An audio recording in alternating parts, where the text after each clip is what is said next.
The third logging truck was already tipping its load when Helen Mercer reached the lower pasture. A Douglas-fir stump the size of a pickup cab rolled off the trailer, struck the ground with a heavy crack, and buried half its roots in the wet soil. 22 more lay scattered across the corner where Helen normally turned her hay equipment. "Stop unloading," she shouted, waving both arms. The driver killed the hydraulic lift, but the damage was done. Dale Rourke, the logging foreman, came down the access road in his mud-covered truck and stared at the pile. Someone had moved a boundary stake near the timber road, he explained, and his crew had mistaken Helen's field for the approved disposal area. He promised to bring an excavator back and haul everything away. Before Helen could answer, a sharp tearing sound came from Mercer Creek. A section of bank collapsed into the brown water, taking a fence post and several feet of pasture with it. Helen walked to the edge and looked toward the gravel lane that served the 24-acre hayfield beyond the creek bend. Only 17 feet remained between the road and the fresh break. One more major washout could cut off the field entirely. Dale glanced at the sky and said his crew could return in 4 days. The radio in his truck warned of a long band of Pacific rain moving toward southwest Washington. Helen barely heard it. Her attention had shifted to one of the discarded stumps. Gravel, sticks, and dark soil had collected behind its tangled roots. "Don't move any of them yet," she said. Dale frowned. "You just told us to stop dumping." Helen kept studying the roots. "I know what I said. Now I need to check something before you take them back." Frank Mercer was sitting at the kitchen table when Helen came inside, his left hand wrapped around a coffee mug while he practiced lifting it without spilling. 6 months earlier, a mild stroke had taken most of the strength from that arm and ended his days of climbing onto tractors before sunrise.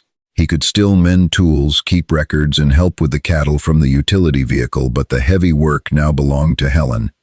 She told him about the stumps, then showed him the photographs of the collapsed bank. Frank studied the distance between the creek and the gravel road. "We should call McKenna and sell 12 cows before everybody knows we're cornered," he said. Helen looked through the window toward the winter lot, where 31 Angus cross cows stood near the feeder. She and Frank had spent more than 3 decades choosing calm mothers that calved easily and raised strong calves on rough pasture. Selling 12 was not simply reducing inventory. It would break the breeding herd they had built together. The 24 acres beyond the threatened road produced most of their winter hay. Without access for the mower, rake, and baler, they would have to buy feed at the same time their equipment payment came due. Helen pulled the loan statement from a drawer and laid it beside the cattle records. The numbers left almost no room for a bad harvest. Frank tapped the page with one finger. "I'm not asking you to give up. I'm asking you not to lose everything trying to save one field." Helen knew he was afraid of becoming another burden she had to carry, but she was equally afraid that selling the herd would make every difficult year before this one meaningless. "Let me price the bank work first," she said. Frank looked at the rain beginning to mark the kitchen window, then call more than one contractor. By sunrise, Helen had left messages with 3 of them. The first contractor arrived the next afternoon and refused to drive his truck onto the cracked lane. He walked the bend with Helen pushing a steel probe into the soil and studying the exposed bank. The creek had carved a hollow beneath the lower edge, leaving several tons of saturated earth hanging without support. Once the bottom gave way, he explained the ground above would collapse in slabs no matter how much gravel Helen spread on the road. Yet the creek was not the only problem. 10 yards inland, his boots sank into grass that remained wet, even though the last rain had ended 2 days earlier. Helen had noticed that soggy strip for years, but Frank had always blamed a natural spring. The contractor found a shallow depression running from the upper pasture toward the bend. "There may be an old drain under here," he said. "If it's leaking into the bank, you've got water pushing from the inside, while the creek cuts from the outside." No outlet was visible beneath the grass, blackberry vines, and fallen soil. He warned her that covering the bank with rock without dealing with hidden drainage could move the failure only a few yards downstream. As they spoke, a neighbor's flatbed came to deliver 6 emergency hay bales. The driver eased along the lane, but the weight opened a thin crack near the creekside. Helen raised both hands and made him stop. They unloaded the bales farther back and rolled them off one at a time.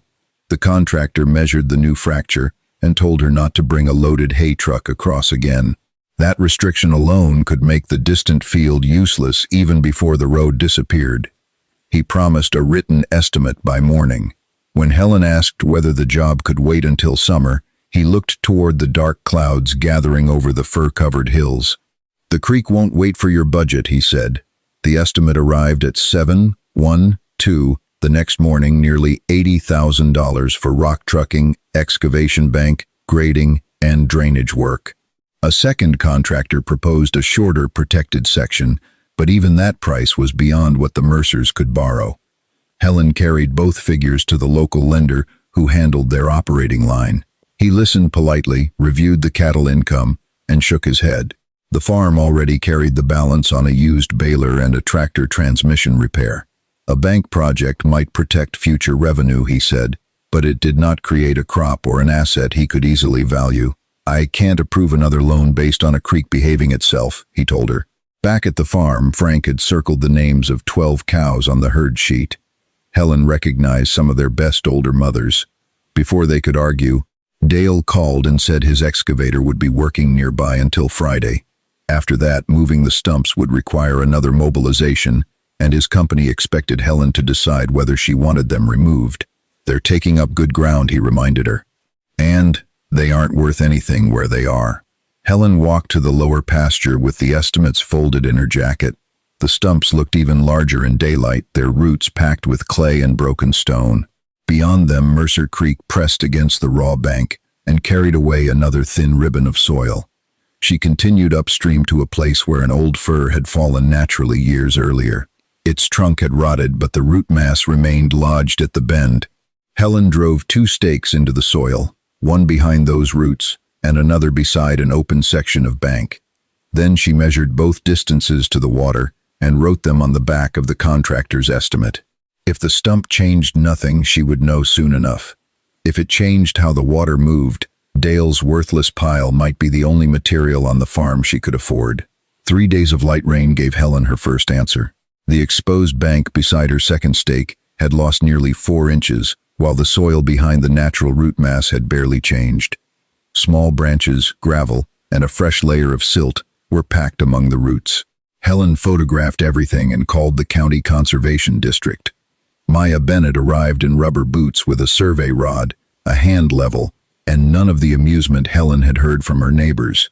She studied the natural stump, then examined the 23 Douglas-fir root wads in the pasture.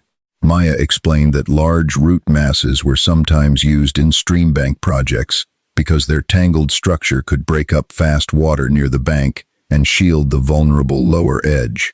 But she immediately warned Helen not to mistake that principle for a simple solution. "You cannot roll these into the creek and hope they stay," Maya said. "Their trunks would need to be buried into firm ground, the root faces overlapped, and the upstream end locked into the bank, so water could not slip behind the entire structure. Drainage had to be corrected, livestock excluded, and living vegetation established above the wood. Several of Helen's stumps were too rotten or shaped poorly, but Maya marked 11 that might work.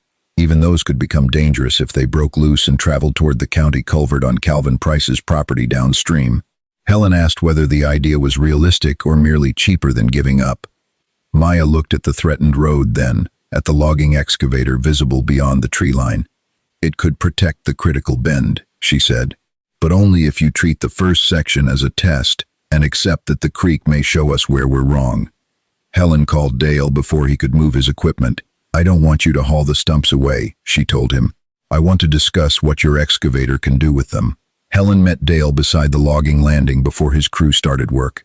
He expected another argument about hauling the stumps away, but she placed Maya's sketch across the hood of his truck instead.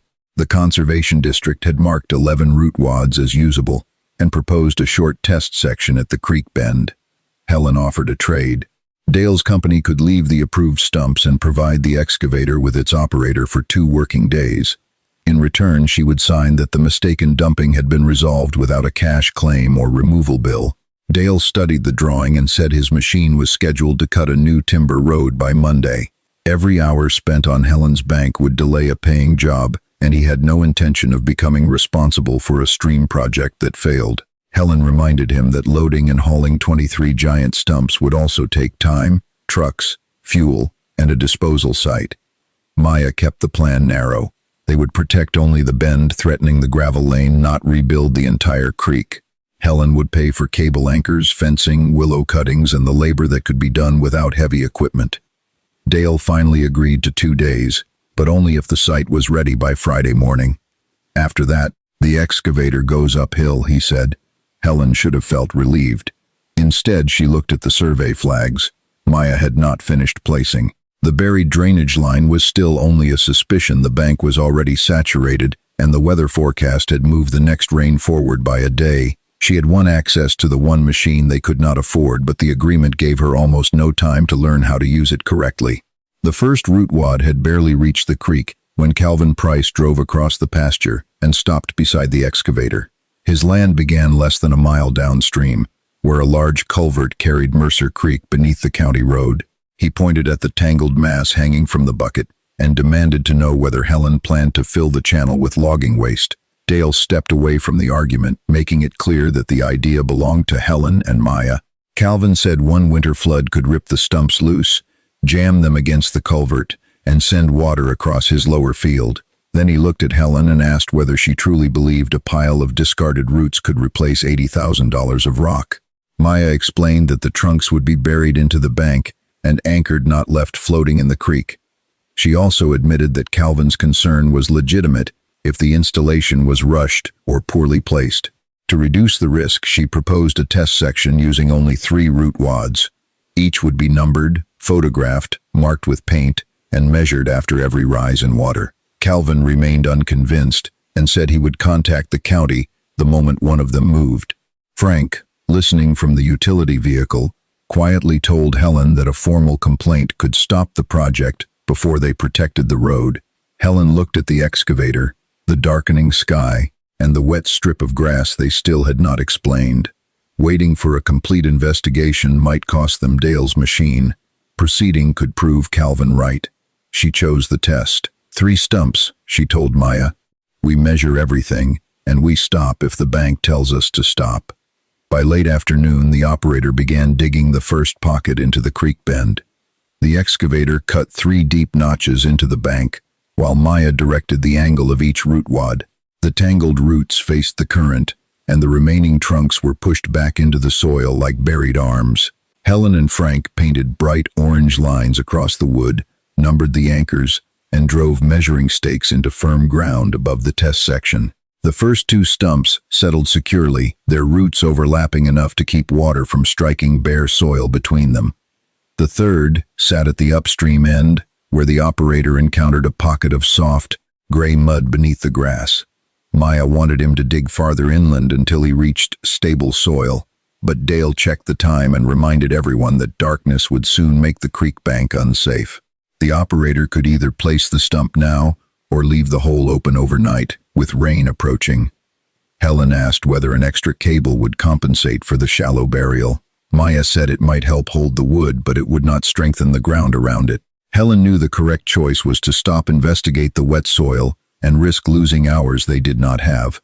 Instead, she approved the additional anchor. The operator tightened the cable, packed soil around the trunk, and shaped the bank before pulling the excavator away. Helen photographed every mark and measured the distance from each painted line to its stake. By evening, the test section looked stronger than the raw bank beside it. Then rain began tapping against the barn roof. Within hours, it became a steady downpour, and Mercer Creek rose until muddy water curled around the lowest roots. At dawn, Helen returned with her measuring tape.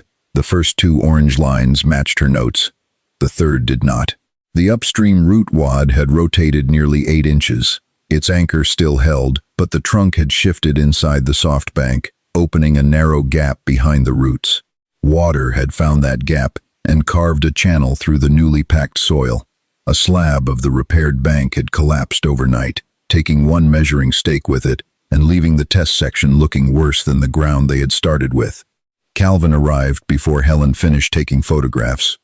He stood above the washout, recorded it on his phone, and said the county would be hearing from him that morning. Dale was less angry than impatient. His crew had 1 working day left, and he would not place the remaining root wads without a corrected plan. If Helen could not produce one, his operator would use the excavator to load the stumps for removal instead. Frank stared at the broken bank and asked how much they had already spent on cable steel anchors, fuel, and supplies. Helen gave him the figure and then admitted that she had pushed the installation after Maya warned her about the soft ground. The failure belonged partly to the creek, but the decision belonged to her. She climbed down with Maya after the water dropped and began clearing the collapsed soil by hand. Beneath the mud, a thin stream of clear water continued flowing from inside the bank, even though the rain had stopped hours earlier. Creek water was brown and carried silt. This water was almost clean. Helen pressed her palm against the exposed soil and felt the steady seepage weakening it from behind. The displaced stump had not simply been overpowered by the current. Something beneath the pasture had loosened the ground before the excavator ever arrived. Helen followed the wet line uphill and saw it continue beneath the grass. Helen and Maya opened a series of shallow test holes along the wet strip, moving inland from the failed stump. In the fourth hole, Helen's shovel struck clay tile. They cleared the soil and uncovered an old drainage line running from the upper pasture toward the creek. Frank remembered repairing a section near the barn years earlier, but neither of them knew the line extended this far. Its original outlet had been buried when the bank collapsed during a previous winter. With nowhere to discharge, water had escaped through broken joints and spread into the soil behind the creek bank. Maya traced the failure for Helen. The creek had removed support from the front, while the hidden drain saturated the earth from behind. The upstream root wad had been anchored into ground that looked solid at the surface, but had little strength underneath. Adding more cable would not solve that. They needed to redirect the drain to a stable outlet, remove the weakest soil, and rebuild the head of the test section so water could not enter behind it. The correction would consume most of the excavator time they had left, leaving fewer root wads protecting the bend. Dale listened to the explanation and checked his schedule. He would give them one final day beginning at sunrise, but the machine would leave for the timber road, whether the bank was finished or not. Helen studied Maya's revised sketch. The second version was shorter, deeper, and far more demanding than the first. It also required them to undo part of the work they had just paid to complete. Frank asked whether they should stop before they spent more money, proving the same idea wrong twice. Helen looked at the clear water leaking from the broken tile. The first test did prove something, she said. It proved the stump wasn't our only problem. Before dark, they began marking a new outlet and the section that would have to be rebuilt. At sunrise, Dale's excavator opened a new trench across the wet strip and exposed several broken sections of clay tile. Maya redirected the drain toward a stable outlet lined with stone, then had the operator remove the saturated soil behind the failed stump. This time he kept digging until the bucket reached firm ground. The upstream root wad was reset with its trunk buried deeper into the bank, and 2 additional root masses were placed so their branches overlapped, instead of leaving open channels between them. Helen watched every lift, stopping the work whenever she saw loose soil packed beneath a trunk. Frank marked the anchors and photographed the finished section from the same positions they had used before the failure. After the excavator left, they lowered the steep upper bank by hand, pushed willow cuttings into the damp soil, and built a temporary fence to keep the cattle away. 3 days later, moderate rain raised Mercer Creek again. Helen checked the test section before breakfast and returned twice before dark. Water curled through the outer roots, but it no longer slipped behind them. Small branches and gravel collected along the protected edge, while the measuring stakes remained exactly where they had been. It was not enough to save the farm yet, but it was the first result that did not require an excuse. Frank stood beside her and admitted the rebuilt section looked different. Then Calvin arrived, pointed toward the upper bank, and photographed a short length of anchor cable exposed where the packed soil had settled. "That may hold today," he said, "but winter water will find every shortcut you gave it." By evening, his photographs had reached the county office. Maya returned with a county drainage representative 2 mornings later. Calvin met them at the gate and repeated his concern that a loose root wad could travel downstream and block the culvert near his property. The inspection did not produce the easy victory Helen wanted. The 3 main root masses had not moved, the redirected drain was working, and the protected bank showed less erosion than the open ground beside it. But the exposed cable Calvin had photographed was real. Its anchor remained firm, yet the upper portion had not been buried deeply enough to protect it from debris, livestock, or future bank settlement. Maya said the defect could be corrected in less than an hour with an excavator. Dale refused to bring his machine back without payment. Their 2-day agreement had ended, his crew was already behind schedule, and another trip down the muddy access road would cost more than fuel. Helen called 2 local operators and learned that each charged a minimum mobilization fee before the bucket touched the ground. The amount was small compared with the original $80,000 estimate, but it was money she had set aside for winter feed. That afternoon, the lender called to remind her that the equipment payment could not be extended again. Frank placed the cattle records beside the phone without saying anything. Then the Weather Service upgraded its forecast. A broad atmospheric river was expected to reach southwest Washington in less than 2 weeks, bringing several days of heavy rain to already saturated ground. The rebuilt section had survived an ordinary rise. No one could say what would happen when Mercer Creek carried trees, mud, and enough water to reach the road. Helen circled the cheapest excavator, quote, and made the call. The rented excavator was scheduled for Monday, but the creek did not wait. Rain arrived Saturday night and continued through Sunday morning, swelling every ditch that drained toward the lower pasture. Shortly after noon, Helen heard a deep thud from the untreated bank, upstream of the root wads. A section nearly 15 feet long folded into Mercer Creek, carrying grass fence wire and a young alder with it. The collapse changed the angle of the current. Water that had once approached the protected bend gradually now struck the upstream end of the installation, almost head-on. A fresh crack opened along the gravel lane, forcing Helen to block it with 2 feed troughs before anyone tried to cross. She and Frank moved the cattle from the lower field, using the utility vehicle and temporary panels. One frightened cow slipped in the mud, and Helen spent 20 minutes working her back onto firm ground. Before sunset, a local buyer called with an offer for the breeding herd. His price was well below what the cows would bring in a normal sale, but he knew Helen's road was failing, and winter feed would soon become expensive. Frank wanted to accept before the situation worsened. "We can keep the house and the upper acres," he said. "That still counts as saving something." Helen understood what he was offering to surrender for her sake. She also knew another storm could make the decision for them. At the creek, the middle root wads were still holding, but water had begun cutting inland around the upstream end. Helen pushed a stake into the wet ground and felt it drop through a hollow pocket. The system had not failed yet, but the creek had found a new route around it. By Monday morning, the excavator could not reach the creek without risking the cracked lane. Helen canceled the rental and walked the bank with Maya, Dale, and Calvin instead. The center of the root wad section remained solid. Gravel had built up between the roots, the anchors were tight, and the redirected drain still discharged through its protected outlet. But the newly collapsed bank upstream had turned the current toward the weakest edge of the project. Water was now entering behind the first root wad and traveling through the ground before reappearing several yards downstream. Near the repaired drain, a shallow depression had formed where soil was settling. Calvin said the entire structure should be removed before the atmospheric river arrived. Dale rejected that conclusion. The stumps had not pulled free, he argued. The project simply ended before it reached stable ground. Maya agreed that the failure was developing at the transition, not in the protected center. If the upstream end could not be tied into soil strong enough to resist bypass flow, the creek could peel the installation away from behind, even while every individual anchor remained intact. Helen stopped everyone from proposing another quick repair. They had already lost one section by working faster than they understood the bank. She walked inland, following the line where the surface remained damp. Several feet behind the root wads, she found a narrow ribbon of clean sand spread across the grass. Creek water should not have reached that location without leaving mud and debris everywhere around it. Maya knelt beside the sand and dug with a hand trowel. Beneath the sod was loose fill mixed with small stones and decayed branches.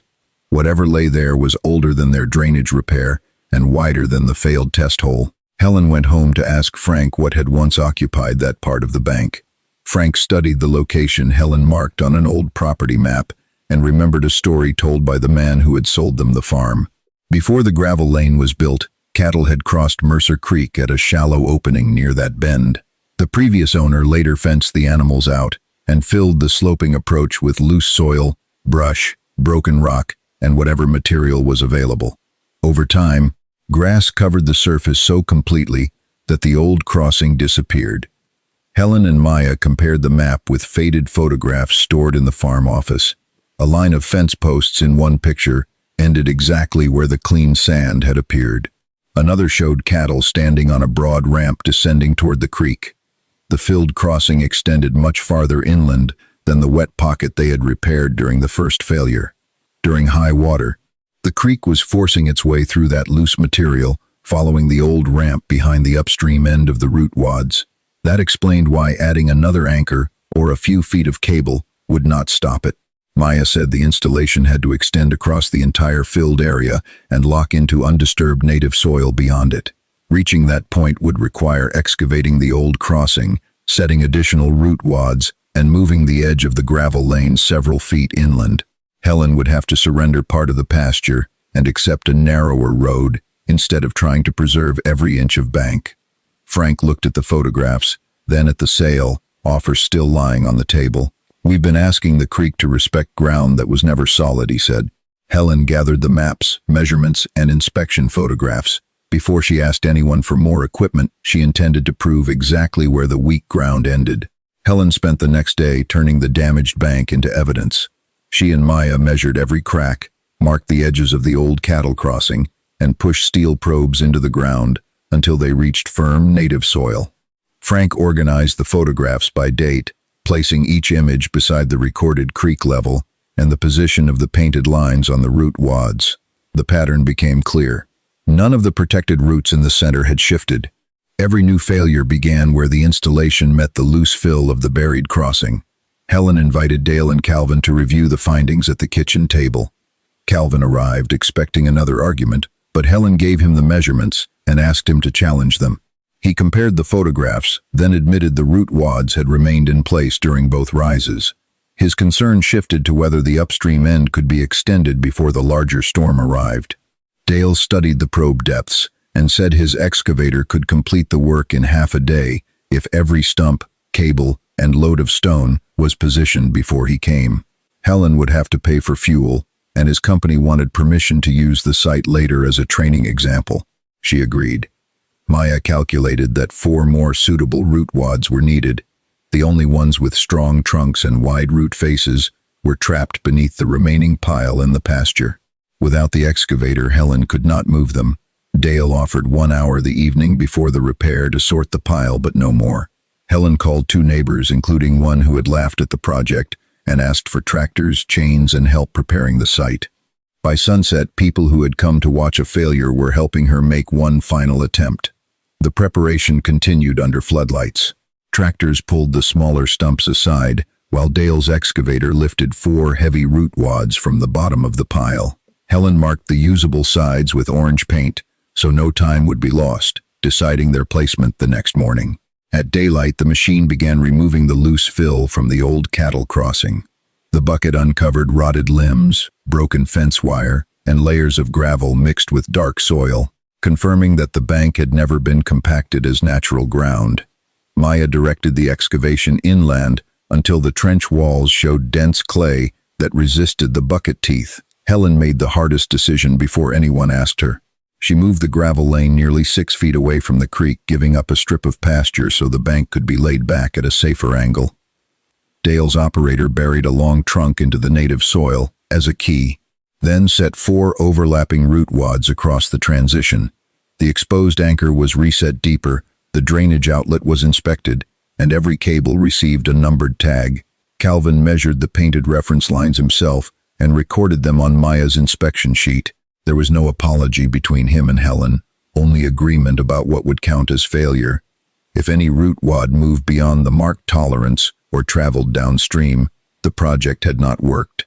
The excavator packed the last soil into place as rain began spotting the windshield. Dale loaded his machine and headed toward higher ground. Helen stood beside the narrowed road looking at the land she had deliberately surrendered.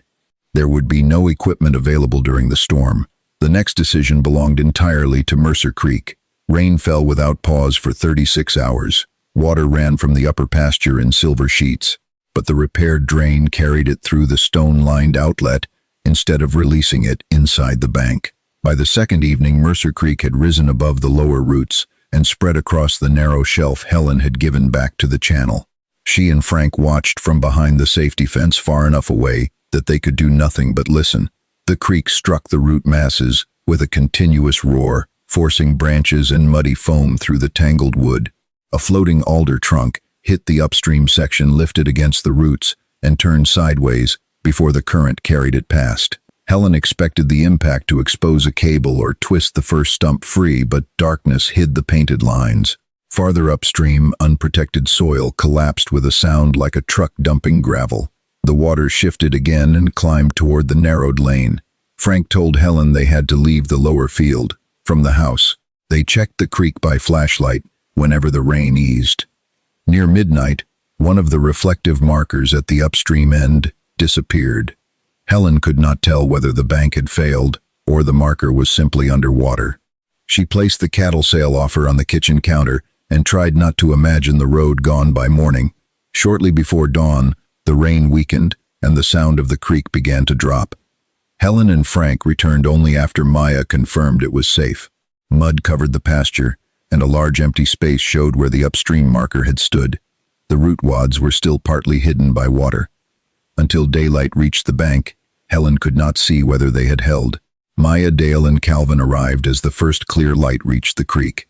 The missing marker had not been attached to a root wad. It had stood several feet upstream in unprotected soil that the flood had carried away. At the new keyed section, the native clay remained intact.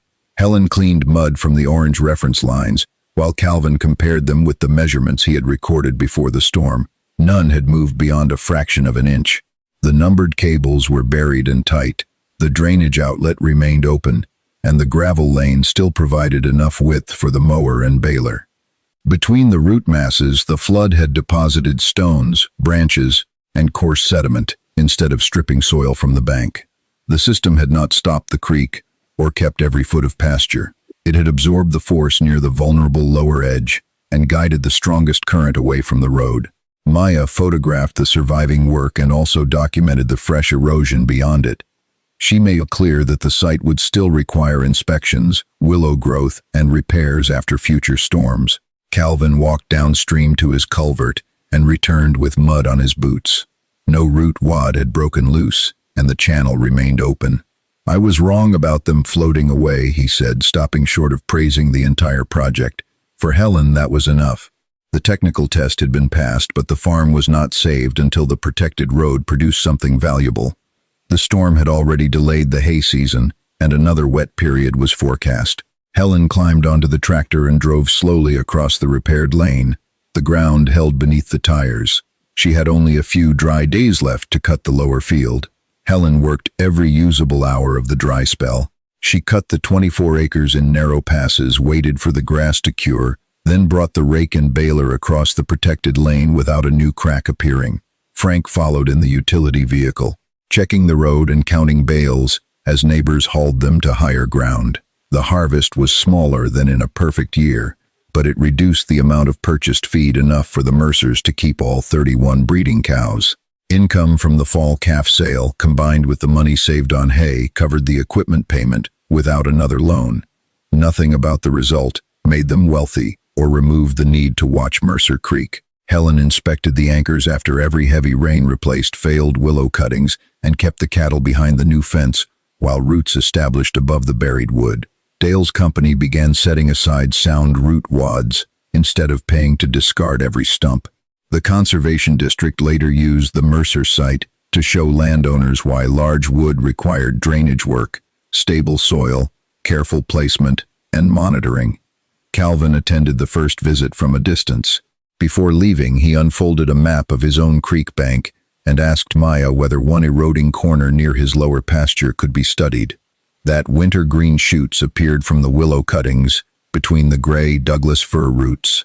Helen knew the logging crew's mistake had not saved the farm by itself.